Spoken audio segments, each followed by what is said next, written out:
नमस्कार साथियों, आप सभी का आपके अपने परिवार, आपके अपने यूट्यूब चैनल पे मैं स्वागत करता हूं।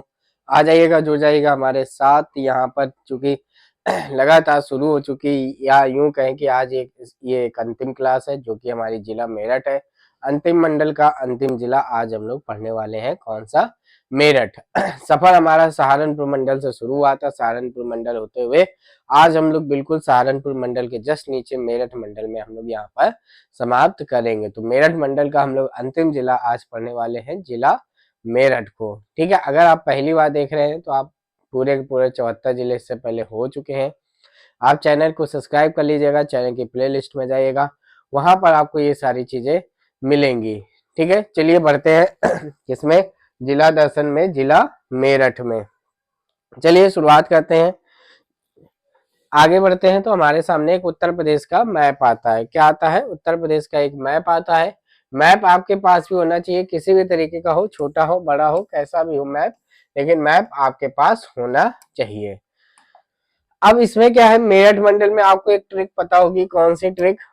जिसमें एक ये ट्रिक पता होगी, कमल वाली। कौन सी? कमल वाली आपको ये ट्रिक पता होगी। कमल यानी कि कानपुर, मेरठ और लखनऊ, ये 3 मंडल ऐसे हैं जिसमें आपके 6 जिले शामिल हैं। कितने जिले सम्मिलित हैं? 6 जिले सम्मिलित हैं। आपको कमेंट करके बताना है कि ऐसे मंडल किसमें जिसमें 5 जिले सम्मिलित हैं। मैं आपको बता दूं, हिंट दे दूं, ऐसे आपके 2 ही मंडल हैं। किसमें?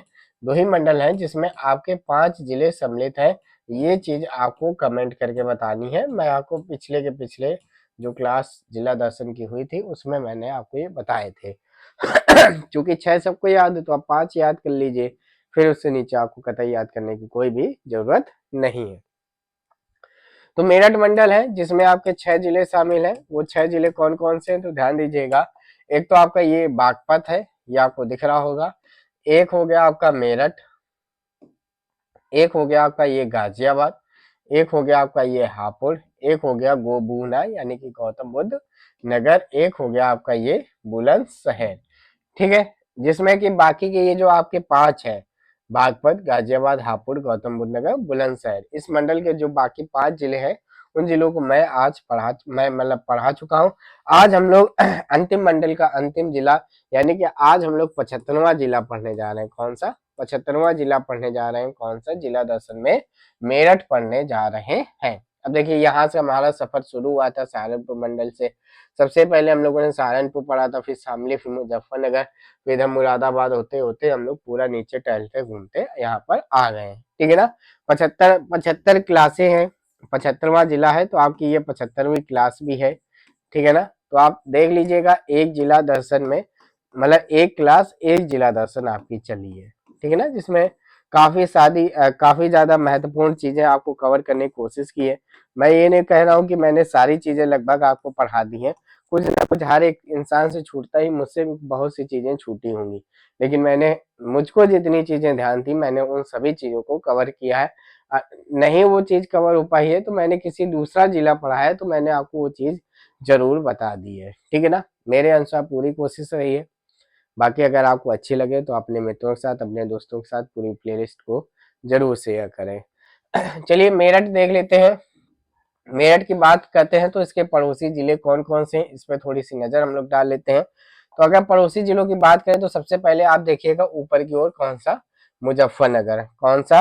तो ध्यान दीजिएगा, कौन सा है? मुजफ्फरनगर है। ठीक है ना? कौन सा है? मुजफ्फरनगर है। ठीक है, फिर देखिएगा ये आपका बिजनौर आता है। क्या आता है? बिजनौर आता है।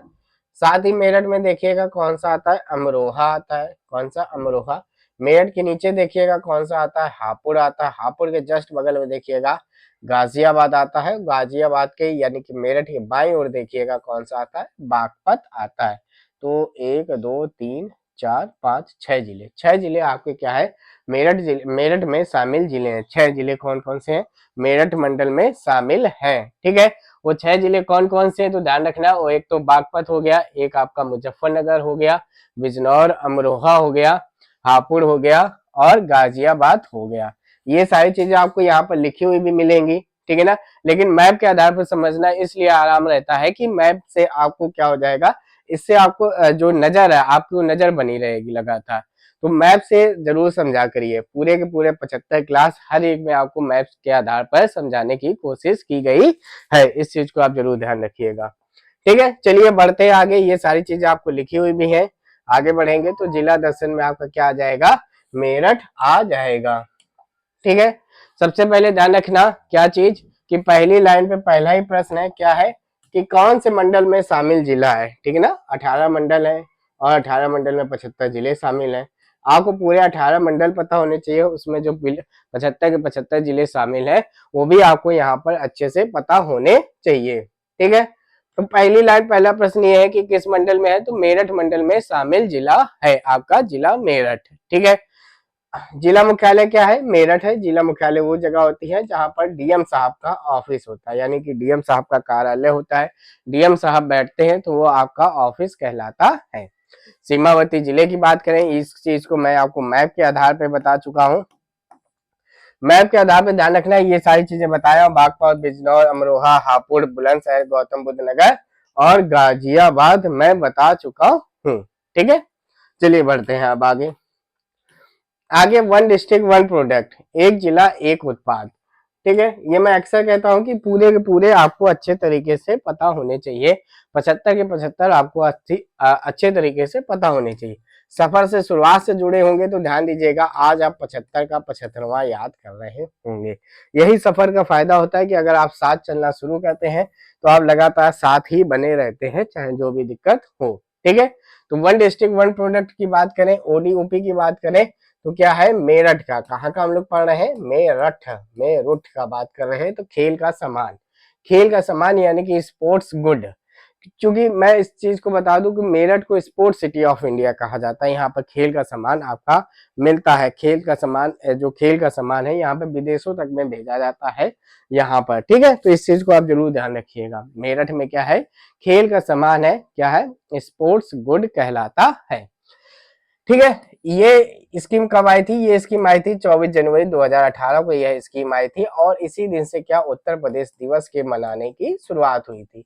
अक्सर आपने देखा होगा क्या है कि इस दिन से कुछ ना कुछ स्कीमें लॉन्च होती हैं। जैसे 24 जनवरी 2000 जब 26 का मन रहा होगा तो वहां पर ओडी और ओसी यानी कि एक जिला एक व्यंजन को लॉन्च किया जा रहा है। तो क्या है स्कीम, वो आपको जल्द ही सारी चीजें आपको बताई जाएंगी। तो अभी ध्यान रखिएगा, मेरठ का ओडी ओपी क्या है, तो खेल का सामान है, स्पोर्ट्स गुड है। ठीक है, चलिए आते हैं फैक्ट में। फैक्ट ध्यान रखिएगा, दिल्ली एनसीआर में शामिल जिला है कौन सा, मेरठ। दिल्ली एनसीआर में शामिल जिला है आपका कौन सा, मेरठ। ठीक है, कुल मिला के आपको पता है 8 जिले शामिल है। अब मैं इसको बार बार नहीं बताऊंगा, मैं ऐसे मुझे नहीं बता दे रहा हूँ कि एक तो आपका याद करने का तरीका है, तो मेरठ मंडल के 6 जिला ले लीजिए, सहारनपुर मंडल के 2 जिला ले लीजिए, सहारनपुर मंडल का सहारनपुर हटा दीजिए, शामली और मुजफ्फरनगर, तो 6 + 2 8 जिले आपके दिल्ली एनसीआर में शामिल है। क्या है एनसीआर, कितना क्या शामिल है, तो मैं बता दूं कि एनसीआर की बिल्कुल विस्तृत जानकारी मैं आपको जिला दर्शन बुलंदशहर में बता चुका हूं। वहीं पर एक होता है एससीआर, जो राज्य का बनाया गया है, लखनऊ के आसपास के जो विस्तृत क्षेत्र हैं उनको लेकर एससीआर का गठन किया गया है। ये मैं आपको जिला दर्शन बाराबंकी में स्पष्ट रूप से मैं आपको सारी चीजें बता चुका हूँ, बिल्कुल डिटेल वाइज चीजें बता चुका हूँ। अगर आपने नहीं देखी है तो आप तो एक तो सबसे पहले पूरी देखिएगा, ठीक है ना। अगर आप सफर से शुरुआत से जुड़े, आज आपकी जैसे एक क्लास देख ली खत्म हो जाए तो आप प्रयास कीजिएगा इसको दोबारा रिवाइज करने का। दोबारा रिवाइज करने का तरीका ये हो सकता है, थोड़ा सा आप इसको फास्ट लगा के रिवाइज कर सकते हैं, ठीक है। तो रिवाइज जरूर करते रहिएगा। आगे आता है राजकीय स्वतंत्रता संग्राम। मेरठ में राजकीय स्वतंत्रता संग्राम, जब स्वतंत्रता की बात आती है तो मेरठ जिला बिल्कुल एकदम आगे खड़ा होता है कि हम मतलब स्वतंत्रता संग्राम की इसको धरती भी कहा जाता है। तो राजकीय स्वतंत्रता संग्राम आपके कहा है, मेरठ जिले में स्थित है, और इसकी स्थापना आपकी 1997 में हुई थी। कब हुई थी, 1997 में इसकी स्थापना हुई थी। वहीं पे देखिए मैंने आपको शुरुआत में उदाहरण बताया कि जैसे कुछ चीज छूट जाती है तो मैं उसको अन्य जिले में आपको, जैसे अब यहाँ पे संग्राम चल रहा है तो मैंने अयोध्या में आपको नहीं बताया था कि राम कथा संग्रहालय, राम कथा संग्रहालय यह आपका जिला अयोध्या में है। 1988 में स्थापित किया गया था। कहाँ पर? तुलसी स्मारक भवन में स्थित है रामकथा संग्रहालय अयोध्या में। कब? 1988 में। वहीं पर जिला, जब राजकीय स्वतंत्रता संग्राम संग्रहालय की बात की जाती है तो 1997 में इसकी डेट याद रखी जाती है, इसकी तारीख याद रखी जाती है। ठीक है, अब हम लोग बढ़ते हैं आगे। मेरठ में सबसे महत्वपूर्ण आता है झील मेला महोत्सव। ये मैंने हर जिले में कवर किया है। मैं चूंकि लास्ट बता रहा हूँ इसलिए मैं आपको ये भी बताते चल रहा हूँ कि मैंने क्या क्या कवर किया है। ठीक है ना, मैंने एक तो इतिहास हर जिले का कवर किया है, गांधी जी कवर किए हैं, ठीक है ना, झील कवर की, मेला कवर किया। बुंदेलखंड का क्षेत्र जब मैं पढ़ रहा था तो मैं जब पढ़ा रहा था तो मैंने वहाँ पे खनिज बहुतायत मात्रा में पाए जाते हैं तो उनको भी मैंने कवर किया है। ठीक है ना, बहुत सी ऐसी चीजें हैं। उत्तर प्रदेश का आपको पता है 76वां जिला बनने जा रहा है, सरकार ने उसके बारे में ड्राफ्ट बनाने को कहा है तो उसको भी मैंने कवर किया। जब मैं जिला दर्शन आपको अलीगढ़ पढ़ा रहा था तब मैंने आपको उसको कवर किया। तो विभिन्न प्रकार की चीजें, बहुत बहुत चीजें मैंने आपको कवर करते हुए हम लोग आगे बढ़े हैं। ठीक है, झील की बात करें, झील हम लोग कहाँ की बात करें तो हम लोग चल रहे हैं मेरठ में। कहाँ पर चल रहे हैं? मेरठ में चल रहे हैं। तो कौन सी है? रामताल झील। कौन सी? रामताल आपकी झील पड़ती है। कहाँ पे? मेरठ में पड़ती है। मेला की बात करें, मेला की, मेला में ध्यान रखना नौचंदी मेला। नौचंदी मेला बहुत प्रमुख रूप से पूछा जाता है, कौन कहाँ का है तो ध्यान रखना ये आपका मेरठ जिले में पड़ता है। ध्यान रख दीजिएगा, हिंदू मुस्लिम एकता का प्रतीक माना जाता है। किसका माना जाता है? हिंदू मुस्लिम एकता का प्रतीक माना जाता है। अब बात करें महोत्सव की, क्या बात करें? महोत्सव की। झील हो गई रामताल झील, मेला हो गया नौचंदी मेला। महोत्सव की बात करें तो सरधना महोत्सव। कौन सा? सरधना महोत्सव की बात हम लोग करते हैं। सरधना महोत्सव की बात करें तो ध्यान दीजिएगा, सबसे पहले ये पूछा जाएगा कि सरधना महोत्सव कहाँ पड़ता है तो ये आपके मेरठ में पड़ता है। सरधना महोत्सव है, सरधना के नाम से तहसील भी है। सरधना से ही शायद विधायक जी रहे हैं संगीत सोम, वर्तमान समय में शायद अतुल प्रधान जी विधायक है। चूंकि हम लोग इधर साइड के हैं लेकिन जो खबर में रहते हैं तो उनको थोड़ा सा ध्यान रहता है। ठीक है, तो सरधना महोत्सव ध्यान रखना, यह एक महोत्सव सबसे पहले ध्यान रखना ये लोग क्रिश्चियन लोग मनाते हैं। कौन से? क्रिश्चियन लोग, ईसाई धर्म के जो लोग हैं वो मनाते हैं। ठीक है, जिसे सरधना क्रिश्चियन मेला या माता मरियम का महोत्सव माना जाता है। उत्तर प्रदेश के मेरठ जिले के सरधना तहसील में लगता है, आयोजित कर होता है। ठीक है, ये था क्या? ध्यान रखना सबसे पहले पूछा जाता है, एक एक लाइन सुनिएगा। यह बेगम समेरू, बेगम समेरू द्वारा बनाए गए प्रसिद्ध basilica of our lady of Grace church. कहीं कहीं ये पूछा जाता है कि बेगम समेरू चर्च, बेगम समेरू चर्च कहाँ पर है? तो ध्यान रखना, अगर सिंपल सा क्वेश्चन आ जाए तो ये मेरठ जिले में है। कहाँ पर है? मेरठ जिले में स्थित है। इनके द्वारा एक चर्च बनाया गया था, basilica of our lady of grace, हर साल नवंबर के पहले या दूसरे सप्ताह में आयोजित किया जाता है। कहाँ किया जाता है? आयोजित किया जाता है। ठीक है, इस चीज को आप ध्यान रखिएगा। तो हो गया, झील हो गया, मेला हो गया एंड महोत्सव हो गया। ठीक है, रामताल झील हो गए, नौचंदी मेला हो गया, सरदना महोत्सव हो गया, ये तीन चीजें हैं। ठीक है, चलिए बढ़ते हैं अब आगे। नदी की हम लोग बात करें, जब नदी की बात करें तो मेरठ में मुख्य रूप से गंगा नदी बहती है। मुख्य रूप से कौन सी नदी बहती है? तो गंगा नदी आपको बहती है। ठीक है ना, गंगा नदी एक्चुअली क्या आपको पता होगा, गंगा नदी जो उत्तर प्रदेश में प्रवेश करती है, गंगा नदी जो उत्तर प्रदेश में आपका प्रवेश करती है तो आपको पता होगा बिजनौर जिले से प्रवेश करती है। कहाँ से? बिजनौर जिले से प्रवेश करती है। तो बिजनौर, और आपको पता है कि मेरठ, मैप से आपने अभी समझा कि मेरठ का पड़ोसी कौन सा है? बिजनौर है। मेरठ का पड़ोसी कौन है? बिजनौर है। तो जो गंगा नदी है वो मेरठ और बिजनौर के बीच सीमा निर्धारण करते हुए चलती है। मेरठ और बिजनौर के बीच सीमा निर्धारण करते हुए चलती है कौन सी? गंगा नदी। ठीक है, तो गंगा नदी होकर बहती है। गंगा नदी आपको पता होगा कि बिजनौर के जस्ट नीचे अमरोहा पड़ता है, तो वही बीच में ऐसे ऐसे ऐसे बहती है। इस साइड आपका मेरठ पड़ता है, इस साइड ऊपर की साइड बिजनौर पड़ता है और नीचे की साइड आपका क्या पड़ता है? तो नीचे की साइड आपका पड़ता है अमरोहा। ठीक है ना, क्या पड़ता है? अमरोहा पड़ता है। दोनों का बॉर्डर है मेरठ के साथ। समझिए ना, देखिए समझिए, ये हो गया आपका मेरठ। ठीक है। ये हो गया, ऊपर आपका क्या हो गया, बिजनौर, ऊपर क्या हो गया, बिजनौर, ठीक है। नीचे कौन सा हो गया, अमरोहा। मैप में देखिए शुरुआत में मैंने बताया ये दोनों बॉर्डर स्टेट है, यहाँ से ऐसे गंगा नदी निकल रही है, यहाँ से, ठीक है, यहाँ से आपकी गंगा नदी निकल रही है। तो गंगा नदी के तीरे स्थित है मेरठ, ठीक है। गंगा नदी कुल मिलाकर आपको पता है उत्तर प्रदेश के 27 जिलों से होकर बहती है। कितने जिलों से होकर बहती है, ध्यान रखिएगा, 27 जिलों से होकर बहती है। 28 मत याद रखिएगा, 27 याद रखिएगा, ठीक है। कहाँ क्या लिखा है इस पे कमेंट मत कीजिएगा। तो मेरठ किसके तीरे स्थित है, तो ध्यान रखना गंगा नदी के तीरे, गंगा बिजनौर के पास बॉर्डर बनाती हुई जाती है, ठीक है ना। कहीं कहीं इसमें लिखा होता है आपको, अगर आप गूगल सर्च करेंगे तो लिखा हुआ मिलेगा कि गंगा और यमुना के बीच में स्थित है। बात सही लिखी है, ठीक है ना, बात वो सही लिखी है, क्योंकि आपको पता है कि यमुना नदी सहारनपुर के फैजाबाद से होते हुए प्रवेश करते हुए उत्तर प्रदेश और हरियाणा के बॉर्डर को निर्धारित करते हुए जाती है। तो जब दो नदियां जा रही तो बीच का एरिया क्या है, दोआब भी स्थित है। यमुना से ही निकली है यमुना नहर, तो नहर आपके यहाँ पर आती है, कहाँ पर, मेरठ जिले में आपकी नहर आती है। तो लेकिन गंगा के तीरे स्थित है, आप ध्यान रखिएगा।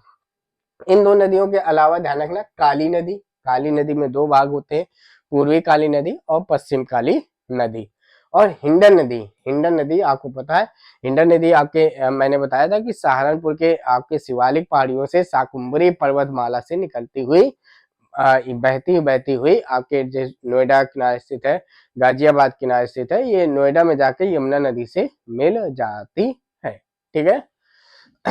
मेरठ से होकर बहती है, जिसमें ध्यान रखना काली नदी की जब हम लोग बात करें तो पश्चिमी काली नदी, कौन सी, ध्यान रखिएगा, पश्चिमी काली नदी। एक पश्चिमी हो गई और एक आपकी हो गई पूर्वी, ठीक है ना। एक हो गई पश्चिमी काली नदी, ये कहाँ मिलती है, तो ध्यान रखना ये आपके हिंडन नदी में मिल जाती है। कहाँ पर मिल जाती है, हिंडन नदी में मिल जाती है, हिंडन नदी में। वहीं पे जब पूर्वी काली नदी की बात करें तो ये आपकी गंगा नदी मिलती है, ठीक है ना। कहाँ मिलती है, तो ध्यान रखना ये कन्नौज जिले में मिलती है। कहाँ पर मिलती है, कन्नौज जिले में मिलती है। कन्नौज जिले एक चीज के लिए और जाना जाता है, रामगंगा और गंगा नदी के मिलन में जाना जाता है, रामगंगा और गंगा नदी के मिलन में जाना जाता है कन्नौज। लेकिन कन्नौज में एक चीज और ध्यान रखिएगा, ये हालांकि जब जिला दर्शन मैंने कन्नौज पढ़ाया था तब मैंने वहां पर आपको ये चीजें बताई थी। तो पूर्वी काली नदी कन्नौज जिले में आपकी गंगा से मिल जाती है, ठीक है, ये सब हो गया। पश्चिमी काली नदी मिलती है हिंडन से, हिंडन मिल जाती है यमुना नदी से, ठीक है। चलिए बढ़ते हैं आगे। मेरठ जिले में कुल मिलाकर 3 तहसीलें हैं। मेरठ जिले में कुल मिलाकर आपके लिए कितनी, 3 तहसीलें हैं। एक तो वही होता है, तहसीलों को आप ध्यान रखिएगा, प्रखंड बोला जाता है, कहीं कहीं इसको उप जिला भी बोला जाता है, ठीक है। तो एक तो वही हो जहां पर डीएम साहब बैठते हैं तो उसको क्या कहा जाता है, उसको सदर कहा जाता है। क्या कहा जाता है, सदर कहा जाता है। तो ध्यान रखना, एक तो हो गई मेरठ सदर, दूसरी हो गई मवाना, दूसरी हो गई मवाना और तीसरी हो गई सरधना, ठीक है। मेरठ, मवाना और सरधना। सरधना बताया था, सरधना महोत्सव मनाया जाता है, सरधना महोत्सव। तो ये आपकी सरधना तहसील भी है। नॉर्मल प्रश्न बन जाए कि सरधना तहसील किस जिले में पड़ती है, तो आपको पता होना चाहिए किस जिले में पड़ती है, तो ये आपकी मेरठ जिले में पड़ती है। तो मेरठ, मवाना और सरधना मेरठ जिले में 3 तहसीलें हैं। अब बात करते हैं मेरठ जिले के पर्यटक स्थल, किसकी, मेरठ जिले के किसकी बात करते हैं, पर्यटक स्थल। और पर्यटक स्थल हर जगह के महत्वपूर्ण होते हैं। वर्तमान समय में लोग कहाँ का पढ़ रहे हैं, मेरठ जिले का पढ़ रहे हैं। एक तो अवघड़नाथ मंदिर, ध्यान रखिएगा, शहीद स्मारक 1857, ये मैं आपको बता चुका हूँ। शहीद स्मारक 1857 में जो हुआ था, ये आपका मेरठ में। जम्बू द्वीप, ठीक है ना, विदुर का टीला, विदुर का टीला, सापिर यानी कि साहपीर, साहब की मजार या दरगाह, साहपीर साहब की दरगाह मेरठ में। सेंट जॉन्स चर्च, बाकी आपको बेगम समीरू का चर्च, ये भी आपका कहाँ पे, मेरठ में है। गांधी बाग में। मुस्तफा कैसल, द्रौपदी की रसोई हस्तिनापुर, परीक्षितगढ़, परीक्षितगढ़ ये आपकी मेरठ में। महाभारत कालीन किले के अवशेष यहाँ पर मिले हुए हैं। तो ये महत्वपूर्ण स्थल है, ठीक है। औगरनाथ मंदिर हो गया, शहीद स्मारक हो गया, जम्मू द्वीप, बिदुर का टीला, सापेत, सेंट जॉन्स चर्च, गांधी बाग, मुस्तफा कैसल, दोपती की रसोई, परीक्षितगढ़, महाभारत कालीन किले के अवशेष, ये सारी सारी कहाँ पर स्थित है? मेरठ में स्थित है। मेरठ में प्रमुख संस्थान की बात करें, कहाँ की हम लोग बात कर रहे हैं? हम लोग बात कर रहे हैं मेरठ जिले की। कहाँ की? मेरठ जिले की बात कर रहे हैं। तो सबसे पहला आता है डॉक्टर भीमराव अम्बेडकर हवाई अड्डा, ठीक है ना। क्या आता है? हवाई अड्डा, यानी कि एयरपोर्ट। क्या आता है? Airport. Doctor Bhimrao Ambedkar airport आपका कहाँ है? तो ये मेरठ जिले में स्थित है। सरदार पटेल कृषि विश्वविद्यालय, सरदार पटेल कृषि विश्वविद्यालय मेरठ, ठीक है ना। मेरठ ये निजी यानी कि प्राइवेट क्षेत्र का है। किसका है? प्राइवेट क्षेत्र का है। स्वामी विवेकानंद सुभारती विश्वविद्यालय, स्वामी विवेकानंद सुभारती विश्वविद्यालय बहुत बार पूछा गया है, बहुत बार पूछा गया है। स्वामी विवेकानंद सुभारती विश्वविद्यालय आपका कहाँ पे है? तो आपका मेरठ जिले में पड़ता है। मेजर ध्यानचंद स्टेडियम, इसको आपको इसको मुख्यमंत्री जी द्वारा कहा गया कि इसको हर हालत में आपको मई में तैयार करना है। तो ये किसके नाम पे? मेजर ध्यानचंद जी के नाम पे रखा गया है। मेजर ध्यानचंद राज्य खेल विश्वविद्यालय ये मेरठ में है। तो भीमराव अम्बेडकर हवाई अड्डा, भीमराव अम्बेडकर स्कूल अलग है, बाबा साहेब भीमराव अम्बेडकर सरकारी स्कूल अलग है। हवाई अड्डा आपका कहाँ पे है? तो ध्यान रखना, हवाई अड्डा आपका कहाँ पे है? मेरठ में। सरदार पटेल कृषि विश्वविद्यालय मेरठ में है। स्वामी विवेकानंद सुभारती विश्वविद्यालय मेरठ में। मेजर ध्यानचंद राज्य खेल विश्वविद्यालय ये भी आपका मेरठ जिले में है। अब आते हैं मेरठ में कुछ इतिहास, ठीक है ना। मेरठ जिले का कुछ इतिहास बहुत से लोगों के द्वारा बताया जाता है। इतिहास की जब बात आती है तो हम लोग सबसे पहले पौराणिक युग में जाते हैं, फिर महाभारत रामायण काल में जाते हैं, फिर ऐतिहासिक काल में हम लोग जाते हैं। तो इस जगह हम लोग सारी घूमते फिरते आते हैं। पौराणिक काल में जब बात करते हैं मेरठ का नामकरण, तो ये बताया जाता है कि असुर राजा, एक असुर राक्षस, असुर मीन्स क्या होता है? राक्षस। मैं, कौन? मैं। तो मैं का ये राष्ट्र था, तो इसीलिए क्या नाम पड़ गया? मैं राष्ट्र पड़ गया। क्या पड़ गया? मैं राष्ट्र, इसका नाम रख दिया गया, ठीक है। तो ध्यान दीजिएगा, मेरठ का नामकरण पौराणिक असुर राजा मैं के नाम पर विकसित हुआ, जिसके नाम पर इसे मैं राष्ट्र कहा जाता था। जब हम लोग बात करें महाभारत के कालीन, यह क्षेत्र महाभारत के काल में कौरवों की राजधानी, क्या? कौरवों की राजधानी हस्तिनापुर का हिस्सा था। किसका हिस्सा था? हस्तिनापुर का हिस्सा था। और हस्तिनापुर कौरवों की राजधानी थी, ठीक है, जो कि मेरठ जिले में आता है। क्योंकि दिल्ली के आसपास जानते होंगे हस्तिनापुर, इंद्रप्रस्थ, ये सब क्षेत्र कहा जाता है। अब बात करते हैं सिंधु घाटी सभ्यता। देखिए किस पौराणिक काल के आए, फिर महाभारत के टाइम पे आप सिंधु घाटी सभ्यता। यहाँ पर एक जगह है आलमगीरपुर। क्या है? आलमगीरपुर। सबसे पहले ही प्रश्न बनता है कि ये जगह कहाँ पड़ती है? तो ये मेरठ में पड़ती है, ठीक है ना। ये सिंधु घाटी सभ्यता के अवशेष मिले हैं इस क्षेत्र में, तो इसके प्राचीन महत्व को दर्शाते हैं, ठीक है ना। देखिए जो सिंधु घाटी सभ्यता है उसके जो प्रमुख जो क्षेत्र पूछे जाते हैं, एक पूछा जाता है कि पूरब में कौन स्थित है, एक पूछा जाता है पश्चिम में कौन सा स्थित है, एक पूछा जाता है उत्तर दिशा में कौन सा स्थित है, और एक पूछा जाता है आपका दक्षिण दिशा में कौन सा स्थित है। चलिए जान लेते हैं, थोड़ा सा है, कोई दिक्कत नहीं।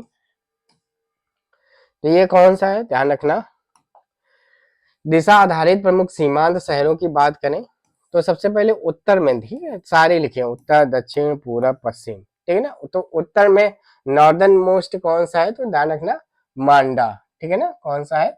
मांडा। हम लोग जब बात करते हैं उत्तर में, तो उत्तर में कौन सा है? मांडा, ठीक है ना। मांडा ये आपका कहाँ पड़ता है? ये आपका जम्मू कश्मीर में पड़ता है और चिनाब नदी के किनारे पर स्थित है। कहाँ पर? चिनाब नदी के किनारे पर स्थित है। जब हम लोग साउदर्न मोस्ट की बात करते हैं, साउदर्न मोस्ट की, तो ये दक्षिण वाला ये है दैमाबाद। कौन सी बात है? दैमाबाद, दैमाबाद, ठीक है, दैमाबाद। ये आपका महाराष्ट्र में पड़ता है, ठीक है। महाराष्ट्र में प्रवरा नदी है। प्रवरा नदी कौन सी है? तो ध्यान रखना ये गोदावरी की सहायक नदी। किसकी? गोदावरी नदी की सहायक नदी। तो कहीं अगर प्रवरा नदी ना लिखी हो तो गोदावरी आ जाएगा, ठीक है। तो उत्तर में हो गया मांडा और दक्षिण में हो गया आपका दैमाबाद। अब हम लोग बात करें ईस्टर्न मोस्ट की, पूरब दिशा की बात करें तो आलमगीरपुर, इसी की बात हम लोग कर रहे हैं।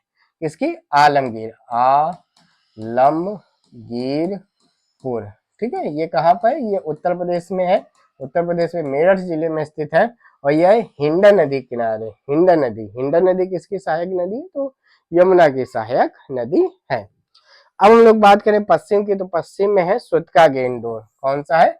सुतका, सुतका गेंडोर, सुतका गेंडोर। ये पाकिस्तान पड़ता है, पाकिस्तान के बलूचिस्तान क्षेत्र में पड़ता है। ठीक है ना, कहाँ पे? बलूचिस्तान के क्षेत्र में पड़ता है। और ये दास के नदी, कौन सा? दास के रिवर के किनारे पर स्थित है। तो समझ गए, उत्तर की ओर मांडा है, दक्षिण की ओर दामाबाद है, पूरब की ओर आलमगीर है, और पश्चिम की ओर सुतका गेंडोर है। आलमगीर जो कि उत्तर प्रदेश के मेरठ जिले में पड़ता है, और यह हिंडन नदी के किनारे स्थित है। तो इतनी सारी चीजें हम लोगों ने सीख ली। ठीक है, अब आगे बढ़े। ब्रिटिश काल में मेरठ का जिक्र हो, ब्रिटिश काल का ना जिक्र हो, 1857 की क्रांति का जिक्र ना हो, तो मेरठ मतलब अधूरा ही है।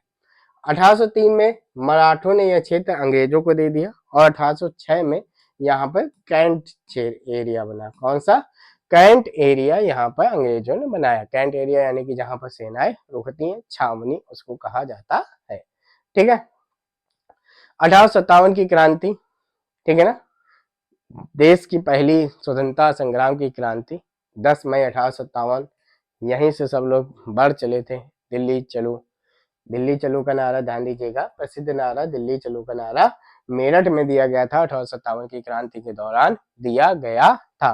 फिर आपको पता है बहादुर शाह जफर के नेतृत्व में दिल्ली में कब्जा कर लिया था, उसको राजा बना दिया था। तो ये एक इतिहास का विषय है, हम लोग जिला दर्शन पढ़ रहे हैं। ठीक है, ध्यान दीजिएगा, दिल्ली चलो का नारा यहीं से दिया गया था, मेरठ से, जिसने पूरे देश में स्वतंत्रता संग्राम की ज्वाला को प्रज्वलित की।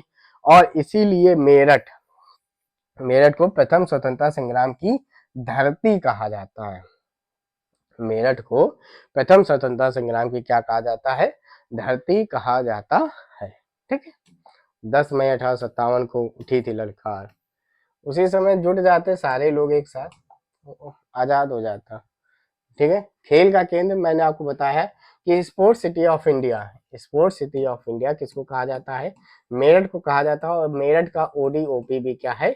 स्पोर्ट्स गुड है, यानी खेल का सामान है। मेरठ दुनिया भर के खेल के सामानों के लिए, उत्पादन के लिए प्रसिद्ध है, और इसे भारत का खेल शहर क्या कहा जाता है? भारत का खेल शहर मेरठ को कहा जाता है। उत्तर प्रदेश का पहला खेल विश्वविद्यालय मेजर ध्यानचंद राज्य खेल विश्वविद्यालय मेरठ जिले में पड़ता है। ठीक है, तो ये आपका सफर यहाँ से समाप्त होता है जिला दर्शन का। उम्मीद है आपको पसंद आई होगी। अगर ये क्लास आपको पसंद आई तो अपने मित्रों के साथ, अपने दोस्तों के साथ अवश्य शेयर करें। अगर आप पहली बार देख रहे हैं तो ध्यान दीजिएगा कि आपके पूरे आप 75 जिले हो चुके हैं। आज से ये हमारा जिला दर्शन का सफर पूरा हुआ। आपको उत्तर प्रदेश में अन्य क्या चीज, कौन सी चीजें पढ़नी है, तो आप कमेंट बॉक्स में बता दीजिएगा। और वही लोग बताइएगा, चूंकि जूनियर असिस्टेंट का एग्जाम नजदीक आ गया है, तो आप लेखपाल के लिए आप जरूर बताइएगा कि आपको क्या पढ़ना है उत्तर प्रदेश में, ताकि हम लोग डिटेल विस्तृत चर्चा यहाँ पर क्लास शुरू कर सके। ठीक है ना, तो ध्यान देने वाली बात यह है कि पूरा 75 आपके हो चुके हैं। आप पहली बार देख रहे हैं तो चैनल की प्लेलिस्ट में जाइएगा, वहां पर पूरे के पूरे 75 जिले आपके पड़े हुए हैं। देखिए मैं आपको बता दूं, ये मैंने आज घड़ी पहन रखी है। इस घड़ी के बारे में मैं बता दूं, ये रोहित सर के द्वारा घड़ी लाई गई है। मेरे को गिफ्ट देने के लिए नहीं है, किसी अन्य पर्सनल गिफ्ट के लिए लाई गई। उसकी भी जानकारी मिली जाएगी आपको। ठीक है ना, किसके लिए लाई गई है, कौन पहनेगा।